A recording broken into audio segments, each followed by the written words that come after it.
Halo minasan, balik lagi di channel Tao-chan, di mana kita akan membahas manga dan anime populer. Tapi sebelum itu, silahkan minasan klik tombol subscribe dan nyalakan lonceng notifikasi agar minasan tidak ketinggalan info terbaru dari Sensei. Bila sudah, mari kita berangkat dan tancap gas!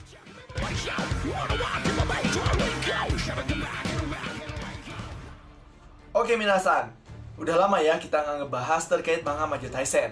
Dan pada video kali ini, Sensei akan membahas Majo Taisen chapter ke-16, yang mana ini merupakan akhir pertarungan ronde ketiga antara Cleopatra versus Himiko. Jadi akan seperti apakah ceritanya? So, tanpa basa-basi lagi minasan, langsung saja kita gas ke pembahasannya.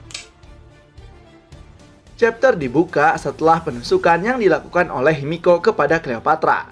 Tak tinggal diam, Cleopatra langsung menyingkirkan kedua Himiko tersebut dengan membanting dan menendang keduanya.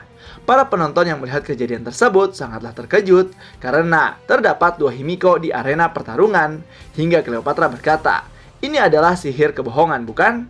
Himiko menjawab, "Kau pintar sekali, sihirku adalah kebohongan.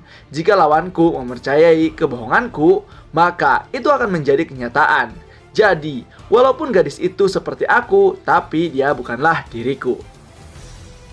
Lalu, panel pun berpindah pada saat sebelum pertandingan, di mana salah satu pelayan yang menjemput Himiko, dia dipengaruhi oleh Himiko dengan berkata bahwa dia mengatakan rahasia sihirnya pada si pelayan sebelum dimulai, di mana Himiko menggambar sebuah mantra lingkaran yang dirinya asumsikan bahwa siapapun yang ada di dalam lingkaran tersebut, maka dirinya akan menjadi Himiko.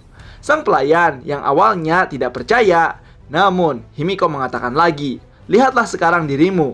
Pada saat itu, tiba-tiba si pelayan percaya dalam hatinya dan benar saja, pelayan tersebut berubah menjadi Himiko. Setelah itu, panel pun kembali lagi ke pertarungan, dan Himiko menjelaskan, "Begitulah. Dan juga efek dari sihir lingkaran dan lain-lain, aku berbohong. Namun dengan kebohongan itulah, aku bisa membuat Himiko yang lain. Dan dalam pertempuran ketiga ini, dalam pertempuran antara hidup dan mati, Himiko yang kau lawan sebenarnya bukanlah diriku. Dia hanyalah sebuah panduan, di mana aku tidak usah repot-repot dan tidak menerima kerusakan apapun." Hahaha. Apa kau tahu sihir ini merupakan sihir gambaran dari manusia seluruh dunia? Kemudian panel pun berpindah lagi pada bangku penonton Ratu Iblis, di mana Lilith dan Nilim keheranan dan berkata, "Jadi selama ini yang bertarung bukanlah Himiko? Sebentar, itu bukankah curang? Apakah itu diperbolehkan?" Kiskil pun berkata, "Diperbolehkan. Kalau Tomogozen menjadikan busur sebagai senjata, Elizabeth sebuah penyiksaan, dan bagi Himiko, kebohongan adalah sebuah senjata. Itu memang sedikit curang, tapi tidak terasa seolah-olah kita masuk dalam pengaruh sihirnya." Lalu Ratu Agatha mengatakan, "Mengubah kebohongan menjadi kenyataan, menggunakan secara tidak benar berarti tidak memiliki kemampuan. Namun, karena dia pintar berbicara, dia dapat memanfaatkan kemampuannya ini semaksimal mungkin. Jadi, ini kepercayaan 100% dari Jepang itu ya." Lalu setelah itu terlihat wasit mengumumkan, sekarang ini keadaan berubah, di mana Himiko berhasil menipu Cleopatra. Namun bukannya Cleopatra marah, tapi dia terlihat sangat bahagia karena menurut dirinya ini adalah hal yang paling spektakuler, di mana ini adalah pertama kalinya Cleopatra ditipu dan dibohongi oleh seseorang, dan ini merupakan perasaan yang menakjubkan, dan kembali menantang Himiko dengan cintanya. Himiko yang mendengar itu meladeni Cleopatra. Terlihat Cleopatra menyerang Himiko dengan senjatanya. Semua orang yang melihat hal tersebut meragukan Cleopatra dengan melihat keadaan luka dan juga tangan Cleopatra yang sudah patah. Itu menjadikan kemenangan bagi Cleopatra merupakan nihil. Namun tak disangka, Cleopatra terlihat sangat santai dan juga terus-terusan menyerang Himiko. Sampai-sampai pada satu serangan Himiko menendang senjata Cleopatra.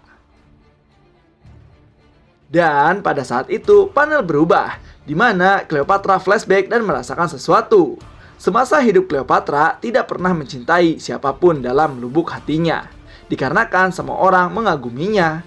Yang dia rasakan hanyalah cinta sepihak saja, dan itu sangat mudah bagi Cleopatra untuk mendapatkannya, menjadikan cintanya jadi terasa hambar, sehingga Cleopatra tidak bisa mencintai seseorang dalam lubuk hatinya.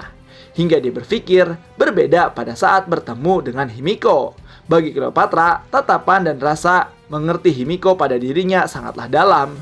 Dan baginya, Himiko adalah sosok orang yang mengerti dirinya. Hingga Cleopatra merasakan hatinya berdebar-debar dengan sangat kencang. Dan merasakan apa itu namanya cinta. Wait, sebelum lanjut, kok kayak penggambaran cewek sekarang anjir? Yang tulus malah disia-siain, yang mau bunuh, kasar, nyakitin malah dianggap paling mengerti. Mau heran, tapi dah lah. Ya udah lanjut aja minasan. Lalu panel pun berpindah lagi pada pertarungan. Pada saat itu terlihat pisau Himiko yang mulai akan menembus dan menggores dada Cleopatra. Namun tak diduga, tangan kiri Cleopatra yang sudah patah mulai bergerak dan menampar Himiko yang membuat Himiko langsung shock dan sepertinya tamparan tersebut langsung mengenai ke saraf otaknya, yang membuat Himiko tidak berdaya. Melihat kesempatan tersebut, sepertinya Cleopatra akan mengakhiri pertarungan ini dengan berjalan menghampiri Himiko, lalu berkata, "Mencintai dan dicintai, itulah cinta. Dan itu adalah kamu. Kamu memberi semua yang aku inginkan." Lalu menempelkan tangannya di dada Himiko dan berkata, "Aku berharap, cinta, dan aku mencintaimu Himiko." Ledakan. Lalu seketika sebuah ledakan terjadi di dada Himiko yang menyebabkan Himiko langsung meninggal dunia dalam pelukan Cleopatra. Namun, dikira pertarungan telah berakhir, tak disangka ternyata Himiko yang dibunuh bukanlah Himiko asli, dan dia adalah si pelayan yang dirubah oleh Himiko. Dan tak disangka juga, Himiko asli adalah Himiko yang awal, dan dia mengucapkan terima kasih telah mempercayai dirinya. Lalu sambil merangkak, menusukkan pedangnya pada Cleopatra tepat di jantungnya, yang membuat Cleopatra langsung ambruk dan dia berkata, "Hah, kau menipuku lagi ya?" Lalu dia berdiri dan berkata, "Aku adalah Himiko yang asli. Aku berbohong dengan resiko hidupku, makanya 100% berhasil." Mendengar itu, bukannya Cleopatra marah, malah Cleopatra memanggil Himiko dan menyuruhnya mendekat. Himiko yang mendengar itu langsung mendekat dan berkata, "Apa ini tidak apa-apa?" Lalu Cleopatra berkata, "Himiko, kau belum menjawab pertanyaanku. Apakah kau mencintaiku?" Himiko menjawab, "Aku cukup malu untuk mengatakannya di depan penonton. Tapi tentu saja aku mencintaimu. Apakah kau mempercayaiku?" Mendengar itu terlihat Cleopatra tersenyum lalu menghilang di hadapan Himiko seperti debu. Dan dengan demikian pertarungan ronde ketiga dimenangkan oleh Himiko dan panel pun selesai. Nah, itulah dia minasan terkait pembahasan manga Maju Taisen chapter ke-16 yang merupakan akhir dari pertarungan ronde ketiga yang dimenangkan oleh Himiko, sang penyihir kebohongan dari Jepang. Jadi gimana menurut minasan terkait pembahasannya? Silahkan isi di kolom komentar ya. So, tetap saksikan di channel Tao-chan agar minasan tidak ketinggalan info terbaru dari Sensei. Sekian dari Sensei, and bye-bye.